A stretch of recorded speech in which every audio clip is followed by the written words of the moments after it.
Hey friends, thanks for stopping by for a special video today. Today's little journey is going to be my Q&A for just reaching 100 subscribers, and I just want to say at the beginning of this video, I don't know how to explain just how thankful I am for just the friends that I've met and just the great book recommendations that I've got, and I can't wait to just continue on with putting out more like book reviews and just things in the future. So thank you. This is all for you guys.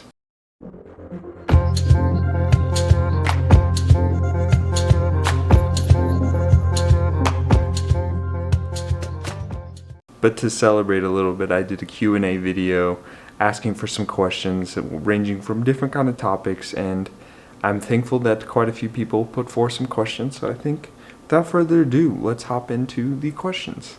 One of the questions comes from Pavio over at Attention, and he says, "Congrats on hitting 100, thank you. It's a difficult one to hit. I have a question which you may have answered in an earlier video, or am I just left out on something obvious? But who is Ellie?"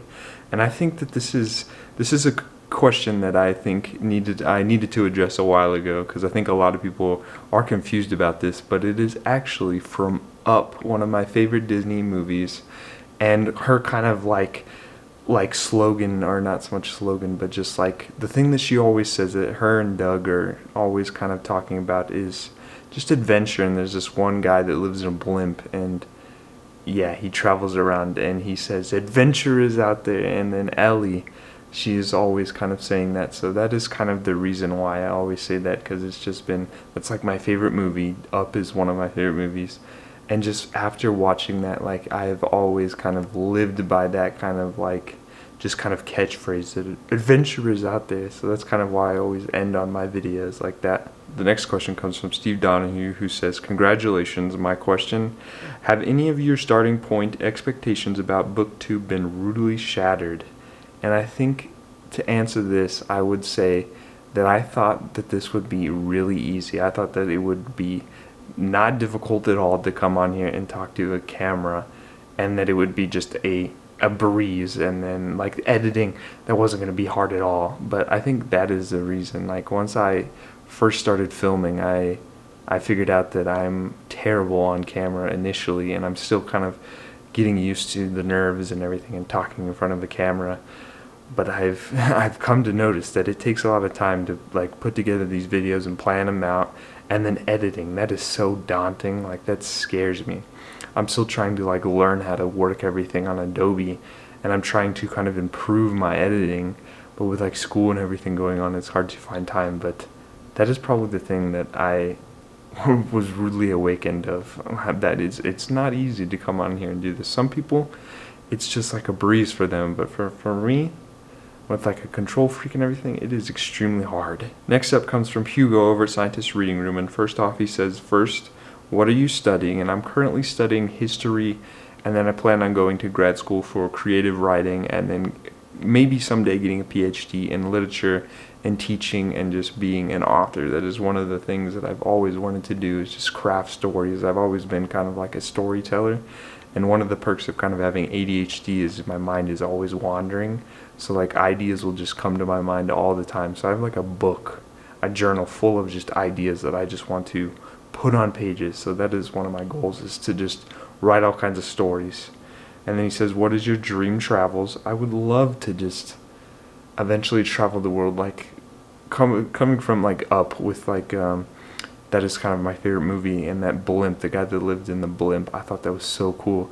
Like, I kept designing all these different Zeppelin designs, and I would live in this blimp and just travel the world. And I can't really think of a specific place that I really want to go. I would like to just travel around Europe and get a lot of kind of history about that, but just anywhere, like Asia, like there's just so many places, like it's hard to choose exactly one. And then he says, "If you got into Hogwarts, which house would you pick? Which pet would you choose? And then what would you be your patronus?"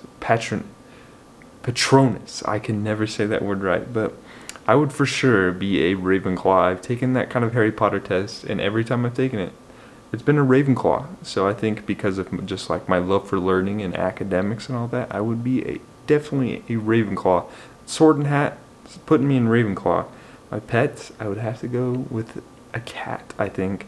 I feel like in the Harry Potter world, there's a lot of owls, and I do love owls. They're probably one of my favorite animals as well, but I think I gotta go with the cat because Izzy, I'd take Izzy with me. And then my Patronus, I think I would like it to be like a lion or something like that, but I don't think it would be, I think it would be more something like an owl. I think since that's one of my favorite kind of spiritual animals or something like that, like, like with my love for academics and learning and all that, and they're kind of surrounded around wisdom and all that, I think that would be my Patronus. And his last question is, which book or series would you like to live an adventure?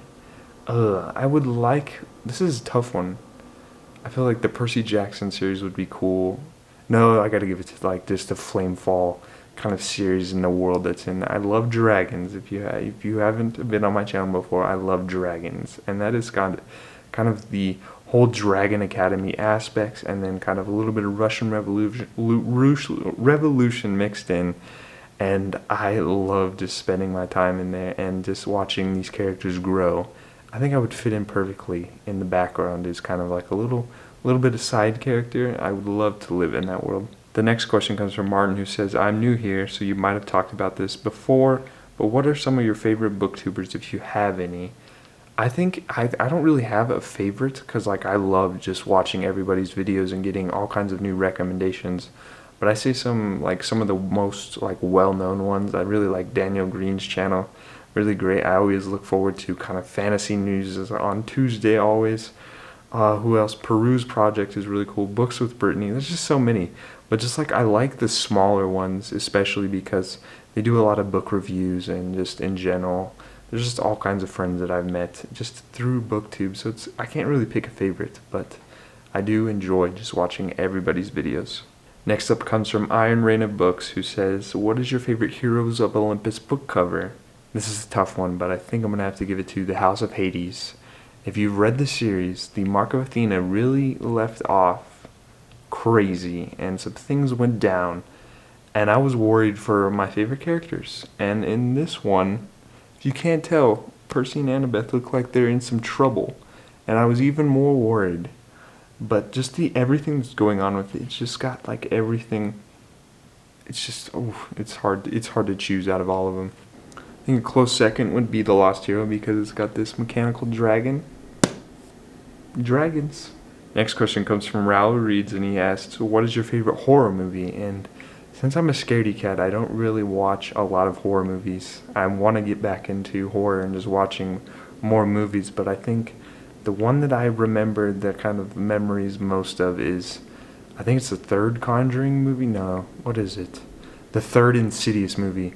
I watched that in theaters with some friends, and that was, I don't know, like I never watched kind of scary movies, so that just freaked me out. And there were several scenes where I was just constantly scared. And even, it's funny, like even when I go to watch like scary movies with like my sister or friends, like every time it's nighttime, like I just look down. I cannot watch at the screen. Like I'll peek up a little bit, but I'll constantly be looking down because I'm just completely scared, and I will have nightmares for the rest of the week if I watch a lot of scary movies. But if you have any great recommendations, let me know, please. Next question comes from Jeremy Fee, and he says, I have to know where you sit on the debate about which is superior, pirates or ninjas. And then also from literature, what is your favorite dragon? So I think with the pirates and ninja, I'm going to have to go with ninjas because growing up, Bruce Lee was one of my kind of heroes. I remember dancing, or not dancing, I was doing karate moves out of the shower, kind of like practicing my martial arts in the mirror. And I've just always wanted to be like Bruce Lee. Like he's just legit awesome in my opinion. I think ninjas, like they got stealth, martial arts, little shrinkins. They've got it all. So I don't think pirates can stand a chance against them. And then my favorite dragon, I haven't read The Hobbit, but I've seen The Hobbit movies, and I think Smaug is the coolest dragon, one of the coolest dragons I've ever met. Like he lives in like a mountain guarding treasure, like a lot of treasure, and he's like a giant dragon. What else do you need? Even though he's kind of like a bad dragon in the movies, I think he's the coolest. The next question comes from Harriet over at Harriet's Book Corner, and the first one she asks is, what are the main things you look for in a book when you pick it up? I really just look for just a fun time in a fantasy world, kind of getting lost or just having a good time, like in any kind of book, or just getting something valuable out of it, whether it's kind of like happiness or kind of like just like a better kind of understanding of the world and how it works. Just, I'm not really picky. I just go in blind a lot of times and I just go with the flow. And then she says, "What makes a 5-star read for you?" And if it really kind of hits me hard and like I know and I feel in my heart that it's going to be there for the rest of my life, then I know then and there that it is a 5-star read.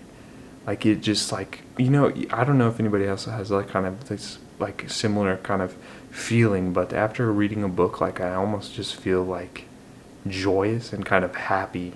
And then once I feel that feeling, like I know it's a 5-star read. And then another one is, what is your fondest memory?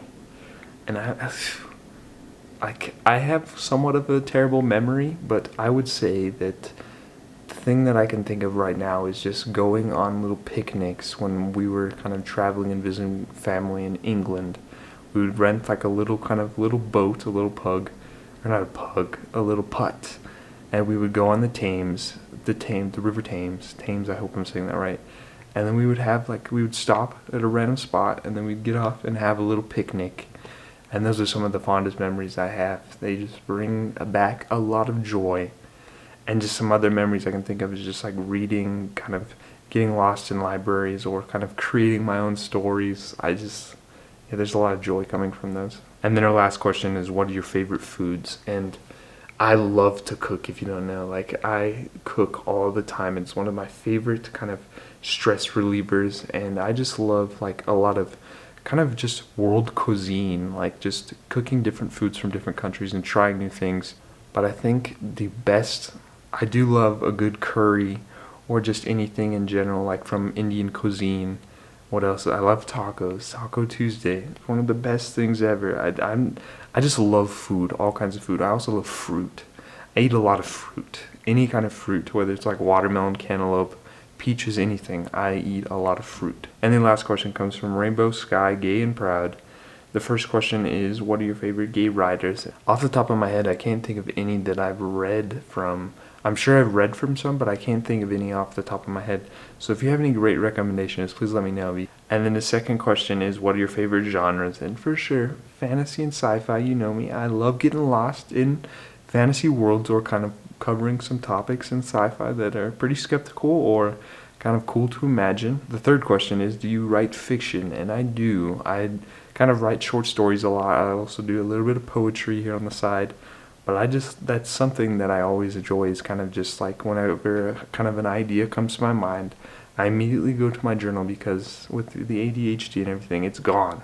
So I have to go write it down. And then once I start writing, like I just continue on and continue on. So I've got like a lot of just little short stories that I would really like to kind of further kind of progress and write into something larger. But yeah, I do love writing fiction. And the last question is, what do you like about Steve? And I'm assuming he's talking about like Steve talks about books and stuff. And I just like how he kind of covers a lot of like indie authors. Like, that is so cool. Like, I know a lot of booktube channels do this as well. Raul Reads and just a lot of people in general. They cover a lot of indie authors, and I like kind of the aspect of them out of their channel kind of covering like authors that don't get a lot of attention. So that's just really cool. That's probably the favorite thing. But those were all the questions to the Q&A. If you have any others, please leave them down below and I will answer in the comments. But that is all for today's video. I really hope you enjoyed it, and I just want to thank you again for putting these questions out and just like this journey that we have gone on together for hitting 100 subscribers.